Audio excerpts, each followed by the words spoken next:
This is where the ElectionGuard magic happens, because when you insert the guard here and it prints the ballot, that same moment, the devices connected to this tablet are encrypting your data. We're not saying that ElectionGuard makes it impossible to hack voting machines.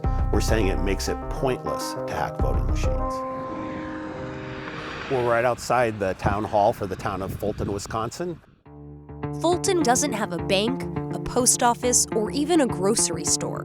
But today, this town of just over 3,000 residents is testing the latest voting security technology in a statewide election. The grand vision of ElectionGuard is to make elections more safe, secure, and trustworthy than they have ever been in the history of the United States. What inspired Microsoft to tackle the very hairy problem of voting in America? It's very much a direct response to what we saw happen in 2016 with the efforts that were made by foreign adversaries to actually influence the voting process in the United States. Ballots are encrypted electronically the moment they're cast and stay that way. The system can then tally those encrypted votes without ever deciphering them. And even more importantly, it means hackers should have a harder time tampering with those votes. We're building a world-class vault that your vote goes into, and then we're wrapping it with tamper-proof seal. If somebody successfully hacked into the system, if they could break into that vault, the technology would then reveal that something had happened, and then the election officials can make sure that the vote is accurate. You here to vote? Yes. So there's a slightly different voting process going on today. Here in Fulton, voters are using a tablet to make their selections and saving them on a card. When they insert that card here, their vote is encrypted and a paper duplicate prints automatically. None of this hardware is connected to the internet. I came in expecting the little pencils and the forms with the little dots, and it wasn't like that at all. ElectionGuard will work with paper as a primary source. It will work as the backup, but it would also work in a system that has no paper ballot at all. And that's important.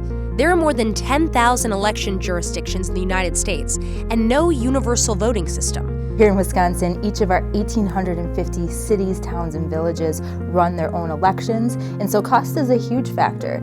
The Microsoft team wouldn't say how much it spent on the ElectionGuard project, but it's clear this isn't a profit play.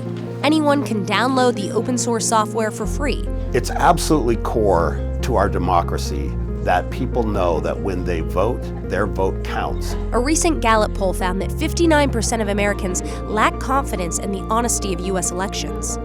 I think one of the largest challenges that's facing the election cycle this year is misinformation. It doesn't take an actual breach or an actual hack of a system. It just takes a rumor to undermine someone's confidence. That's why a core feature of ElectionGuard is voter confirmation. Jill Karofsky, 124. Fulton's official results came from a hand count of the paper duplicates. It also resulted in the exact same numbers from the tally from the machine. The encrypted tally from ElectionGuard matched. And for the first time, voters could use a unique code to verify that their vote was counted. Your vote was counted. Do you have to be a software engineer to understand the significance of this? Voters will believe in the technology when they see that it works and that it works consistently. We're really optimistic and hopeful that in the 2024 election cycle, many votes in the United States will be cast using ElectionGuard technology. But in the wake of public debacles like the app meltdown at Iowa's Democratic caucuses, this is an awkward moment. Many officials and voters might be wary of new technology from private companies. Do you think private tech companies are the answer to securing our democracy? We need the public sector and we need the private sector working together to solve these problems. I voted it, and I hope it counted.